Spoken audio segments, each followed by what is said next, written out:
जैसे कोई मेरे कानों में अजान दे रहा है। ये अक्सर आया करते थे मेरे को ख्वाब। ये नहीं कि एक दिन आके रह गए हो, ये मुझे अक्सर आया करते थे। तो मैं ये सोचा करती थी कि ये ऐसे ही ख्वाब है, इसका कोई मतलब नहीं है, इनको इग्नोर कर दीजिए। अस्सलाम वालेकुम, welcome to my show the Noreen show.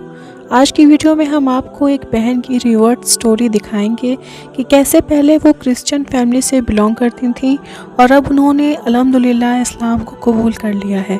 इन्होंने बताया है कि जब ये छोटी थी, जब ये 8th क्लास में थी, तो उनको ख्वाब आया करते थे कि कोई उनके कानों में अजान दे रहा है और ऐसे ही ख्वाब इनको रोज़ आया करते थे। लेकिन ये छोटी बच्ची थी, इसलिए ये ख्वाब को इग्नोर कर देती थी।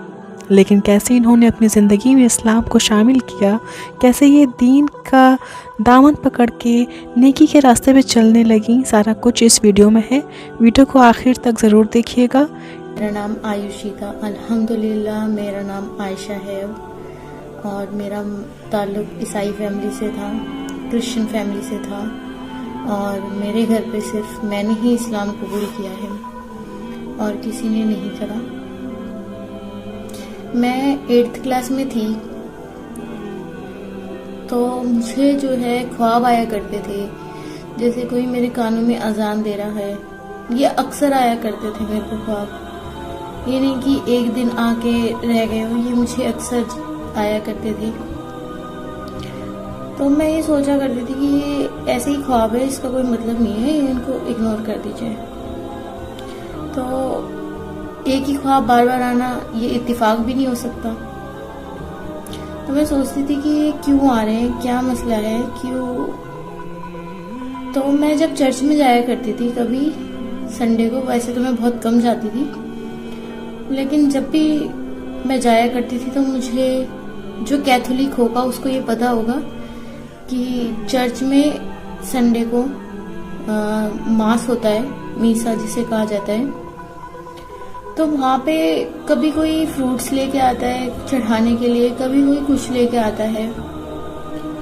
तो मुझे ये बात बहुत बेसुकूनी सी लगती थी कि जो हमें चीज दे रहा है हम उसे ही वापस क्यों दें, जो हमें खाने को दे रहा है हम उसे ही वापस दें। इवन जब हम किसी को देते हैं तो हम उसको नहीं देते कि जिसके पास सब कुछ होता है, हम उसको देते हैं जिसके पास कुछ भी नहीं होता। हमसे कोई मांगता है तो हम उसको ही देते हैं। अच्छा, मंदिरों में भी मैंने यही बात देखी थी कि कोई वहां पे फ्रूट्स चढ़ा रहा है, कोई मिल्क चढ़ा रहा है। तो जब भगवान सब कुछ होते हैं, अगर वो हमें सब कुछ देते तो हम उन्हें ही वापस क्यों देते हैं। ये चीज मुझे बहुत बेसुकूनी सी लगती थी कि, और मैंने मस्जिदों में ये चीज नहीं देखी थी। तो ये चीज ने मुझे बहुत अट्रैक्ट किया कि हम मस्जिद में खाली हाथ जाते हैं और वापसी में जब हम दुआ करके आते हैं तो अल्लाह हमें देता है, हम कुछ नहीं, हम बस शुक्र करते हैं उसका। तो इस चीज ने मुझे बहुत मुतला किया कि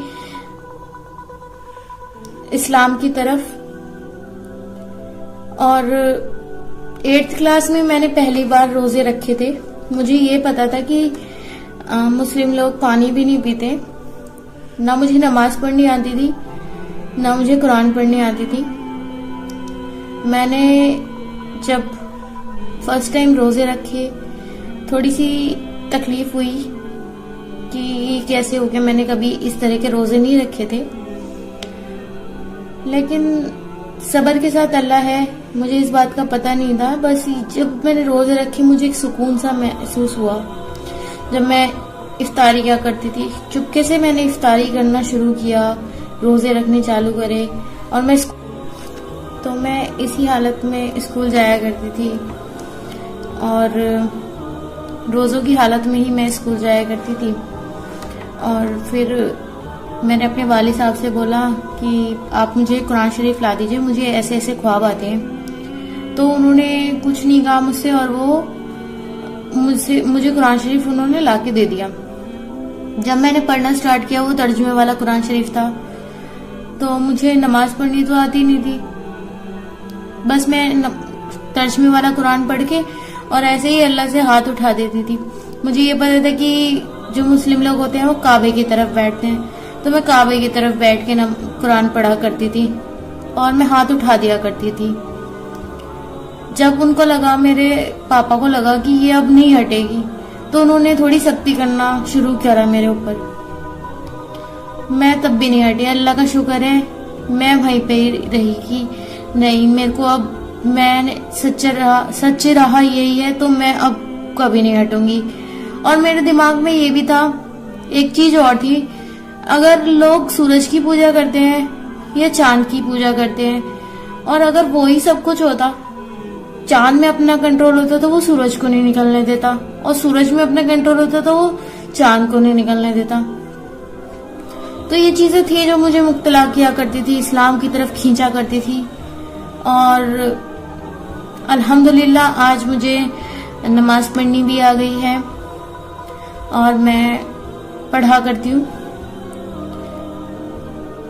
लेकिन ये ऐसा नहीं है कि सख्ती नहीं हुई मेरे ऊपर, सख्ती हुई, मुश्किलात आई, लेकिन अल्लाह ने उसको आसानी में तब्दील कर दिया। ऐसा मैं ये नहीं कहती कि जो इस्लाम कबूल करेगा उस पर परेशानियां नहीं आएंगी, परेशानियां बेशक आएंगी, लेकिन जिसका सब्र, जिसका ईमान, जिसका यकीन अल्लाह पर होता है, वो इस परेशानी को भी हंसते हंसते निकाल देता है। और सारी उम्मती मुस्लिमा से यही दरख्वास्त है कि अगर कोई इस्लाम कबूल कर रही है, लेडीज या लड़की, और उस पर परेशानी आ रही है, तो उस परेशानी पे सब्र करे, क्योंकि वो परेशानी वक्ती है। जब हम अल्लाह के पास जाएंगे, ये दुनिया की चीजें तो वक्ती हैं, दुनिया खत्म हो जाएगी, हमारी लाइफ जो है वो खत्म हो जाएगी। हमें एक ही लाइफ मिली है, हमें अपने सच्चे रब्बे कायनात को जानना है इस लाइफ में ही। और हम बिना अगर जाने इस दुनिया से चले गए, तब हमारा वो हमेशा की जिंदगी है जो कभी खत्म नहीं होने वाली है। तो यहाँ की थोड़ी सी परेशानी वहाँ के लिए बिल्कुल सुकूनदायक है। पूरी उम्मती मुस्लिमा से, पूरी उम्मत से, या जो इस्लाम कबूल कर रही हैं, लेडीज, लड़कियां, जेंट्स, बॉयज, जो भी इस्लाम कबूल करता है, बेशक परेशानी आती है, लेकिन उस परेशानी के साथ अल्लाह आसानी जरूर पैदा करता है। तो उम्मीद करते हैं दोस्तों आपको ये वीडियो पसंद आई होगी। वीडियो पसंद आई हो तो वीडियो को लाइक करिएगा और चैनल को सब्सक्राइब करिएगा। फिर मिलेंगे जल्दी एक नई वीडियो के साथ।